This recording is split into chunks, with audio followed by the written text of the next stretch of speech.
to the program on mental health in family, school and workplace. This program relates to your course MPC 053 of the PG Diploma in Mental Health. This program has been prepared in 3 parts. Here we will be discussing part 3, that is mental health in the workplace. Part 1 has already covered mental health issues in the family context, and part 2 has covered mental health issues and concerns in the school context. So, the objectives of today's programs are: we will discuss mental health issues and problems at the workplace, impact of mental health problems on work performance and efficiency of the individual, interrelationship between work life and family life, work family spillover and conflict, and finally we will be focusing on promoting a mentally healthy workplace. So, today we have with us in the studio Professor Manju Mehta, who is a clinical psychologist in the Department of Psychiatry, All India Institute of Medical Sciences, New Delhi. When people hear about mental health, usually they think in terms of mental illness. However, mental health does not mean merely the absence of mental disorders or illness. It goes beyond that.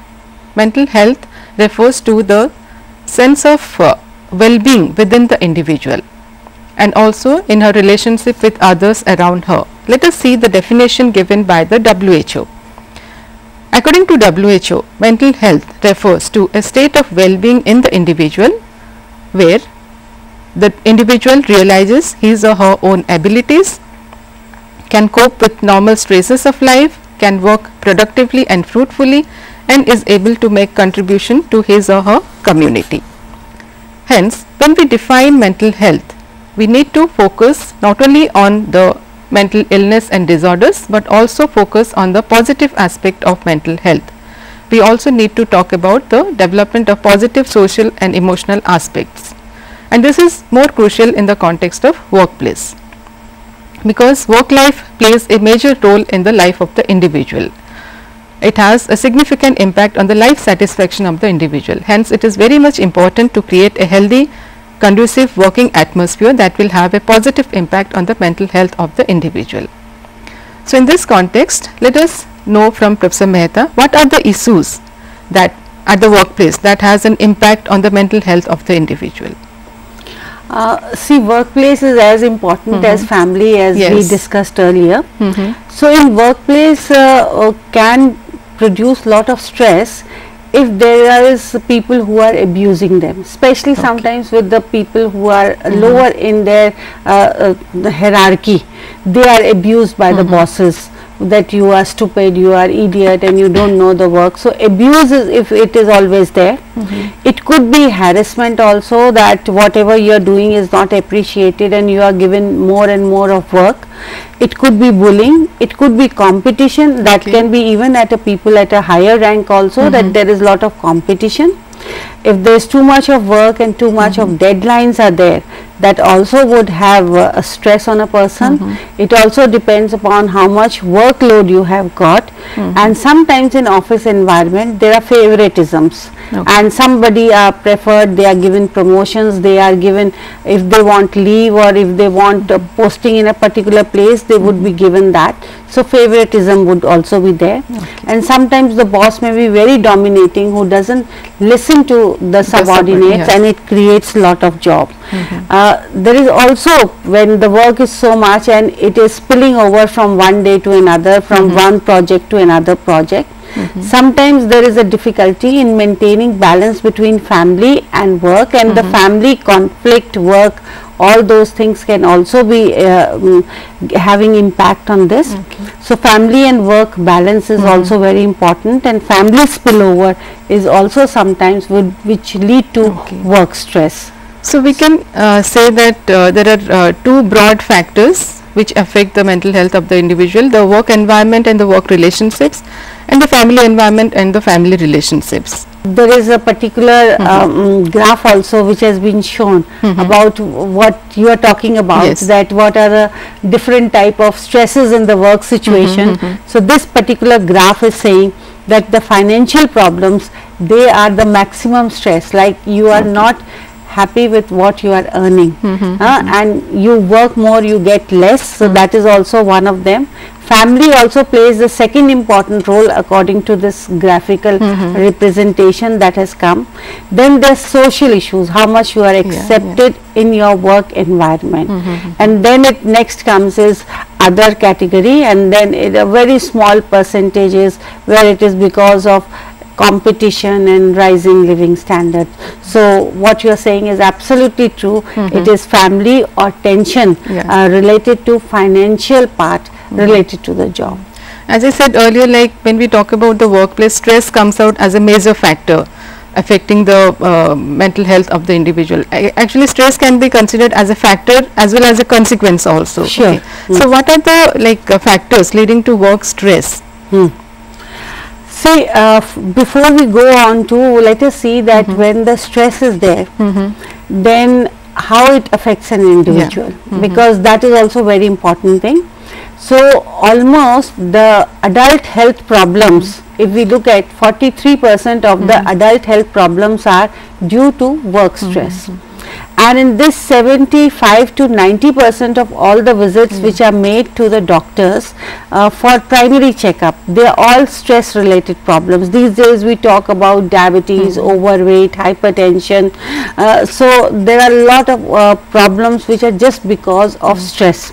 Then this is another thing where 80% of the people report that they have stress in their work environment, and it is also related to major causes of death. If we look, the 6 main causes of death, they are related to stress. These are heart disease, cancer, lung diseases, accident, liver problem and suicide. So means the impact of work stress is tremendous on the person. So if you say that now you have asked about what is the impact, you know. So if we look at the impact, so impact could be, you know, on the psychological aspects, it could be on the environmental and health issues. Now what it is, what we would find is that a person may feel that he has little or no control over his work. The person who is under stress may feel, because you know that there is no recognition for him for what he is doing, and he doesn't get reward for that. It is also very like unclear and overly demanding job expectations are there. Then doing work that is monotonous or unchallenging. In this I would like to bring one particular case.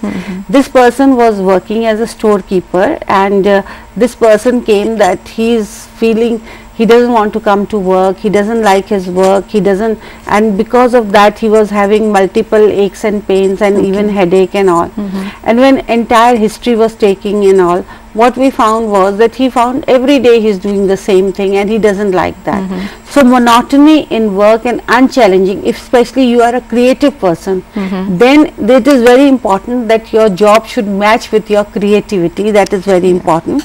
And if in a job situation it is very chaotic environment and high pressure, so that will also have lot of stresses.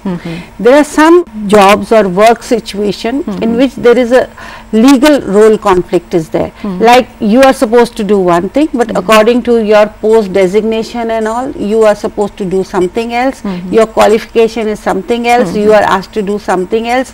So in that, lot of conflict comes in a person's mind, and he is not able to do. So that creates a mismatch, and it results in conflict. That becomes a conflict between management and the individual. And then there are trivial interruptions. For example, you want to do, but there is a infrastructure is not supporting, or you are being interfered and you are not given freedom to work according to your this thing. If you have been asked to manage mistakes of others, which is unpleasant task, you know, that again becomes very this thing. And if there is always pressure that you have to always do the best. So that again, and then poor communication and system lacking transparency is something which would again lead a lot of problem. So when we discussed all these factors that creates work stress, or the work stressors that we call, how do they affect the mental health of the individual? See, if we look at the consequences, that if a person is under stress, what will happen? So first of all, when we look at the effects on mental health, first of all, anxiety and depression again are very common thing. Anxiety means that you have palpitation, you have got, it could be psychological factors of irritation, poor concentration, or it could be physiological where palpitation, heart rate and uneasiness, feeling, acidity, all those things would be there. Then feeling of depression. Depression doesn't mean that always it is a depression diagnosable. It could be low mood also, that you are not happy. In the day-to-day life, they will have a continuing low mood. Low mood. And then it would be somatic complaints. Somatic complaints are like, I have been getting lot of individuals who have headache. Headache is a very common thing when there is a stress. Plus it could be, as we discussed about blood pressure and about the blood sugar levels going up, or general feeling of tiredness. So lot of them would be there.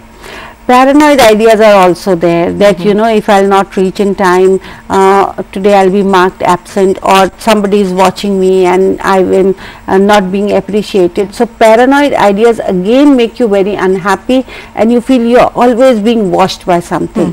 And then the person would want to avoid going to the office or avoid meeting people, and they would be avoid taking responsibilities or new jobs, new projects and things like that. Some people may get into substance abuse, alcohol or smoking. There would be a lot of adjustment problems, that you are not able to be friendly. You think that he will go and report to my boss, so you are not friendly, you feel lonely, you feel aloof in that. So there would be lot of stress that you are feeling, and this stress also affects the family life. So you are unhappy at home also.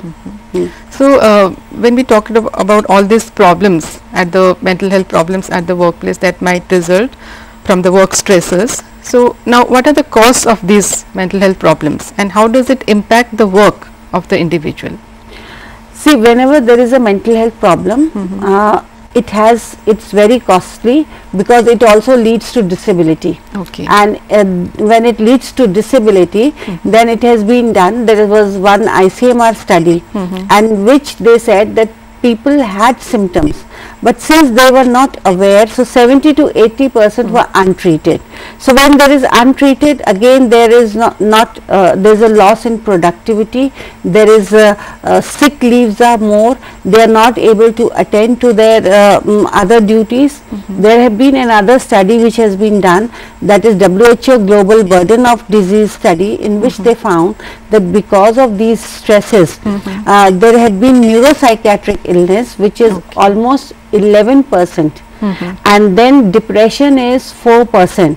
At present, depression is the 4th major cause of disability, but the way, because of competition and other things, stresses in work situation, it is going on. By 2020, depression will be the 2nd major cause of disability, and in 2030 it will become the 1st major cause of disability.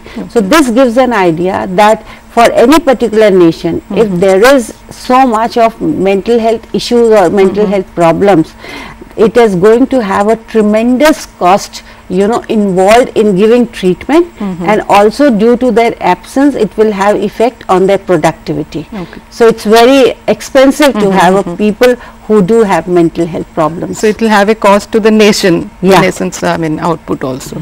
So when we discussed about the mental health problems, we can say that it affects the 3 aspects of a human being: the thoughts, emotions and behavior. Now, what are the warning signs that we can look for when we talk about a mental health problem? If the person is having some mental health problems, how do we know about it?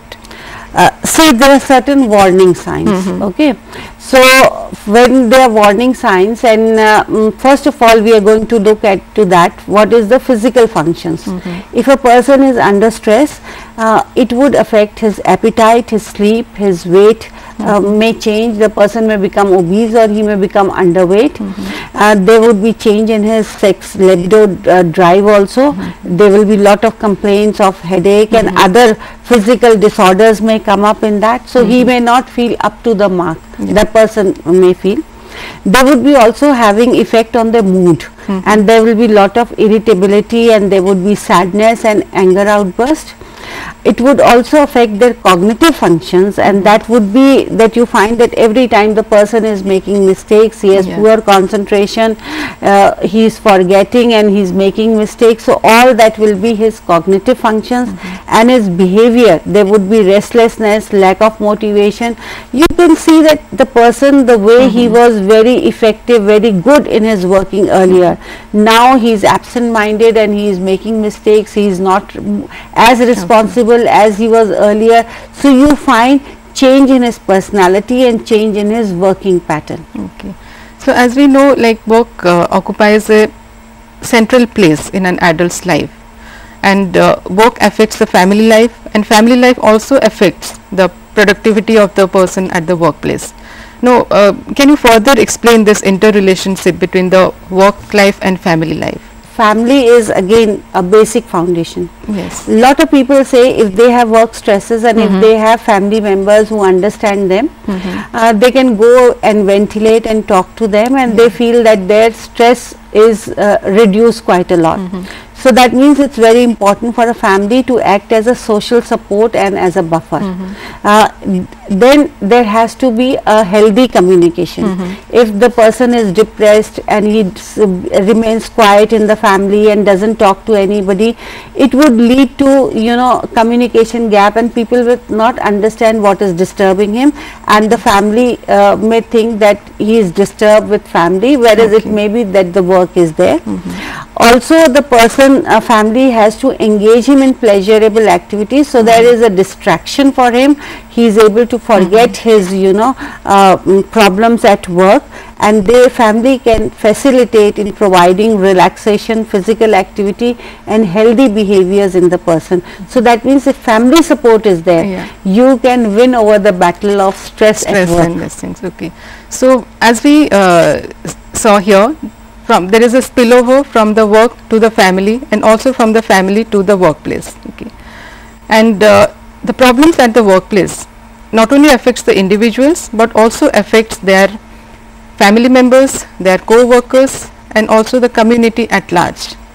Now let us talk about the prevention and intervention strategies that we can adopt to improve the mental health at the workplace. Now here there are many things that we can look into when we talk about a mentally healthy workplace. It can be the work environment, the work schedule, the workload, the management style, and most important, the work-life balance.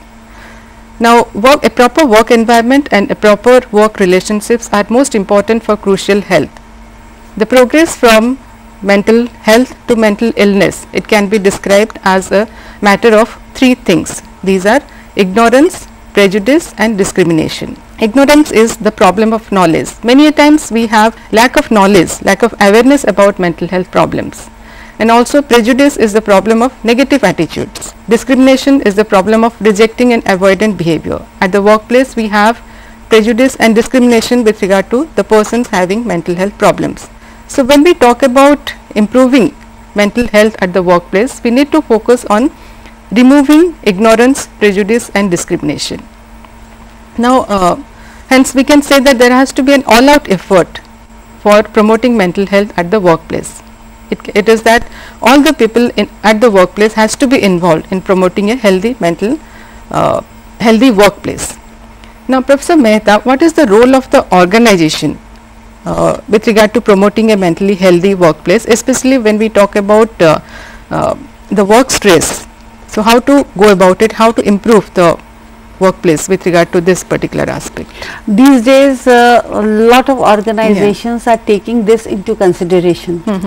They are also building, you know, some breakout zones in their offices. Okay. For example, if it is long working hours, so in between a break, like some of the offices are also having break, they are also having some break related to refreshments and all, so that, you know, a person can have in between frequent breaks. Sometimes they are also introducing flexi hours. And flexi hours also sometimes makes it that the person can work according to his own rhythm and time, so that he feels less stressed, you know, that he has to come early in the morning or go late in the evening. So another thing is giving them freedom. also, because every individual has a different way of working. So if they concentrate on the output, but how that output is achieved, in that if there is little freedom given to the individual, that will reduce the stress. And also promoting healthy lifestyle.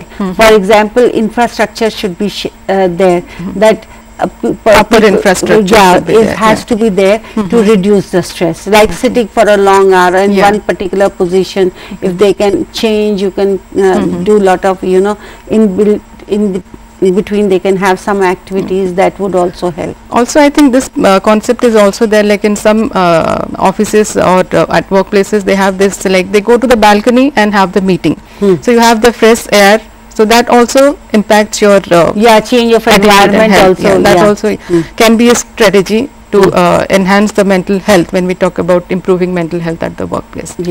And also sometimes they do have some holidays planned for the workers, so that the stress can be reduced with that. Okay. So as we see here, when we talk about a mentally healthy workplace, two things are important. One is the role of the organization and the role of the family also, which you discussed earlier. Can you throw a little more light on the role of the family? See, role of the family we have said, but it is also role of the individual. Yes. Because it is also about, you know, how individual tries to manage his stress. That is very important. Family will provide the support, but if the individual doesn't know how to solve his problems, then that will be a problem. So I think we should focus more on how individual should try to improve his coping strategies. So there is a model for stress management, and what you earlier mentioned, there is a relationship between thought, feeling and behavior. See, everything is that how we feel, how we think, that affects our feelings and that affects our behavior. If a person who goes to the office and who has low self-esteem and he thinks that I am worthless, I am not very constructive, so when he goes to the office he will have feelings of depression, and when he will have feeling of depression, he would go late to the work, or he would make mistakes in his work and he would be working inadequately. So in this case, we actually have to change his thought process. From feeling worthless, he has to change that, no, I have some abilities and I have my special own individual abilities through which I can contribute. So when he thinks that yes, I am constructive and I can contribute, his depression would reduce and his behavior would change into enthusiasm, and he would be working into that. So changing the thought process of the individual is very important. And if you want, we can also look at some of more strategies which are very important for a person to learn how to do his stress management. And this is, you know, whenever there is a stress, we call this is a mantra for stress management. That there are certain situations which, if you can avoid that, you can reduce the chances of getting into stress. For example, these days we know going to the office at peak hours means that you are busy in a traffic jam, and that is increasing your this thing, and especially if you have an important meeting and then you are stuck, it will definitely add a lot of stress. So if you can avoid going on a particular routes, going on a particular time and all that, or even certain situations, you know, or touching certain hot buttons which are considered which are going to lead into arguments and all. So you can avoid those things, even getting into arguments onto those things. So this is, if you can avoid, you can try and do that. There are certain situations in which, you know, we can change the way we respond to that particular stressful situation. That is altering the situation. Altering the situation, and there are several strategies which we would see into that. And many times we have to adapt to the situation, and then if nothing can be done, we know we have taken, like for example, I would say when a person becomes a doctor, he knows that he has opted where day and night emergency can be there, and he has to take care of patients, and it could be long hours of working in operation theatre or emergency. So he has to accept. So once he accepts that this is my work related stress, it will not affect him. That is when you part don't of his accept, job, then it is the problem. So let us go into some details of how we can alter the stress and how we can adapt. See, alter is we are responding our own way of responding to the stress, and this is relaxation exercises or breathing exercises, yoga, meditation. These are several things, because you know why we feel stressed, because we are anxious. We misinterpret information. Our arousal system is very high. So in this particular case, relaxation would reduce the arousal, and the person, when you are relaxed, you tend to less misinterpret, and you are more relaxed in that. There are certain other techniques like visualizing success, visualizing natural scenes, which also reduces anxiety. And distraction, if you are disturbed by your somebody's comments, again you can use distraction technique by engaging into some other activities, engaging in music, engaging in some hobbies. That also takes away, if unpleasantness has occurred, you can take care of that.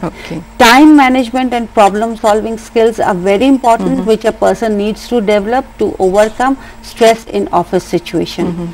Similarly, how do we adapt to a situation? In this, positive thinking or cognitive restructuring is very important. Cognitive restructuring is to alter the way of viewing something. When we take into consideration somebody's perspective, that how he is doing, why he is doing, and accepting that person, it reduces the stress. Self-reinforcement and self-instruction, I can do it, I will do it, is very important. And reframing thoughts are some of the methods by which we can adapt to the stressful situations. When we talk about a mentally healthy workplace, the individual comes into the picture, the family comes into the picture, and the organization comes into the picture. But ultimately, the individual has a major role, because it is the attitude which has to be changed. It is the approach, socio-emotional aspect that is emphasized here. As Dale Carnegie had said, when dealing with people, remember, you are not dealing with creatures of logic, but creatures of emotion. So the socio-emotional aspect of the individual needs to be emphasized. So friends, today we discussed about the mental health issues and problems and promotion of mental health at the workplace.